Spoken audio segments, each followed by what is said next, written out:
ओम नमः शिवाय। श्री शिवाय नमस्तुभ्यम। सावन मास महाअमात्य के 27वें अध्याय के अंतर्गत कर्क संक्रांति और सिंह संक्रांति में किए जाने वाले कार्यों का वर्णन किया गया है।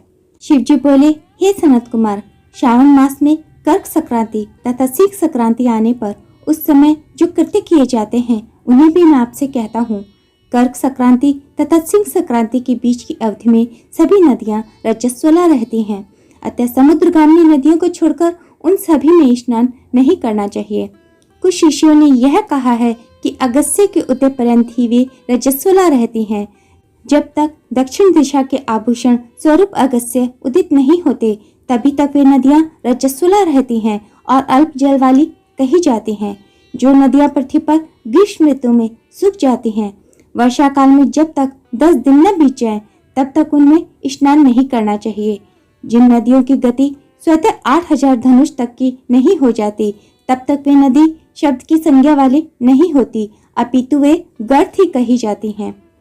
कर्क संक्रांति के प्रारंभ में 3 दिन तक महानदियां रजस्वला रहती हैं।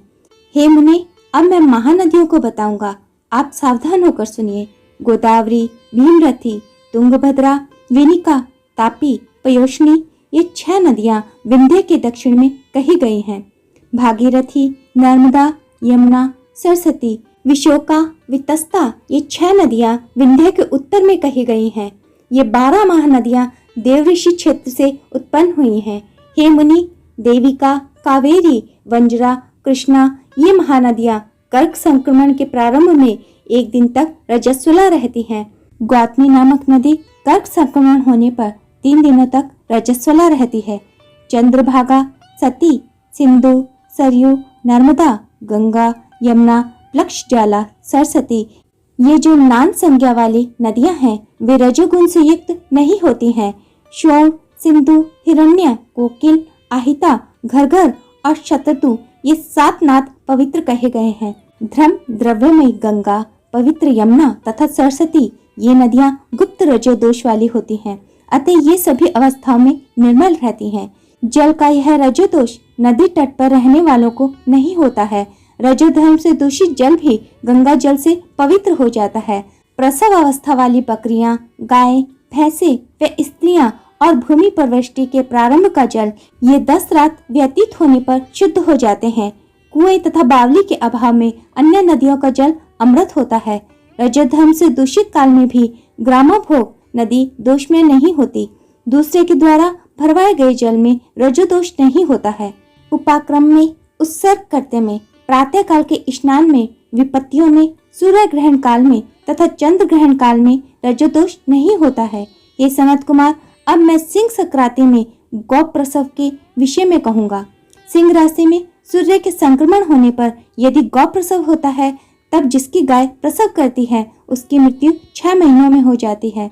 मैं इसकी शांति भी बताऊंगा जिससे सुख प्राप्त होता है। प्रसव करने वाली उस गाय को उसी क्षण ब्राह्मण को दे देना चाहिए। उसके बाद धृत मिश्रित काली सरसों से होम करना चाहिए। इसके बाद देहातियों से धर्त में सिक्त तिलों की 1008 आहुति डालनी चाहिए। उपवास रखकर विप्र को प्रयत्न पूर्वक दक्षिणा देनी चाहिए। सिंह राशि में सूर्य के प्रवेश करने पर जब गोष्ठ में गौ प्रसव होता है तब कोई अनिष्ट अवश्य होता है, अतः उसकी शांति के लिए शांति कर्म अनुष्ठान करना चाहिए। अस्य वाम इस सूक्त से तथा तद विष्णु इस मंत्र से तिल तथा ध्रत से 108 आहुतियां देनी चाहिए और मृत्युंजय मंत्र से 10,000 आहुतियां डालनी चाहिए। उसके बाद शीत सूक्त से अथवा शांति सूक्त से स्नान करना चाहिए। इस प्रकार किए गए विधान से कभी भी भय नहीं होता।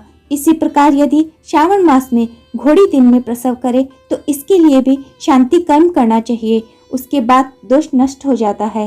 हे सनत कुमार, अब मैं कर्क संक्रांति में, सिंह संक्रांति में तथा श्रावण मास में किए जाने वाले शुभ प्रद दान का वर्णन करूंगा। सूर्य के कर्क राशि में स्थित होने पर धृत धेनु का दान तथा सिंह राशि में स्थित होने पर स्वर्ण सहित छत्र का दान श्रेष्ठ कहा जाता है तथा श्रावण मास में दान अति श्रेष्ठ फल देने वाला कहा गया है।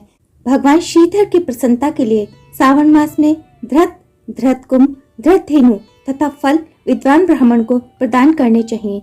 मेरी प्रसन्नता के लिए सावन मास में किए गए दान अन्य मासों के दानों की अपेक्षा अधिक अक्षय फल देने वाले होते हैं।